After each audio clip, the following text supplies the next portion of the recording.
The next day in class, now noticed that Rena wasn't in her seat. After asking around, she learned that Rena had collapsed in the bathroom. Now rushed to the nurse's office to check on her. It turned out Rena had fainted due to chronic malnutrition. Her height and weight were far below average for her age. She also had multiple bruises and marks on her body and back. Now started to suspect that Rena might be suffering abuse at home. But when she asked Rena if she liked her mom, Rena replied with a serious face. 決まってるでしょ。そう。ほっとした？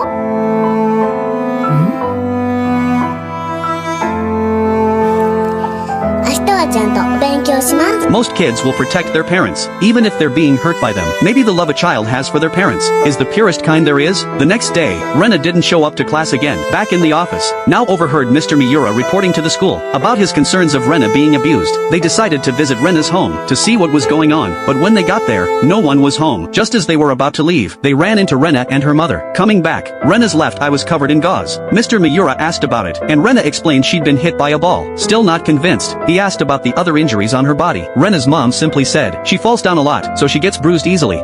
失礼ですが、ご同居なさってる男性の方がいると伺いました。ママ、肉まん冷めちゃうよ。 Hearing that, Rena quickly stepped in to defend her mom. She knew, if the teachers kept asking questions, she'd be beaten again. As she walked over to them, she let out a deep sigh, as if resigning herself to her fate. Once again, they left the house without a single piece of hard evidence of abuse. But just as they were leaving, now noticed a man, secretly watching them through the window. This only deepened her suspicion. Now and Mr. Miura went to Child Services to report the possible abuse, hoping they'd launch an investigation. But with no proof, there wasn't much anyone could do. The next morning, Rena woke up starving. She opened the fridge, only to find it completely empty. Desperate and hungry, she started eating condiments, just to feel something in her stomach. Then she walked into the living room, and noticed some snacks on the table. Just as she struggled to open the bag, the man, fresh out of the shower, saw her. He stuffed her into a garbage bag, leaving her trapped there all day, from morning till night. When her mom finally came home from work, the man casually said, "Garbage bags are for garbage." After being stuck in that bag the entire day, Rena still tried to defend the man. The woman clearly knew her boyfriend had hurt her daughter again, but instead of checking if Rena was okay, or even asking if she'd eaten, she went straight to her boyfriend and started chatting with him. As for Rena, all she got was a single coin. Just like always, she went outside and played by herself because she knew she wasn't allowed to bother her mom or her boyfriend.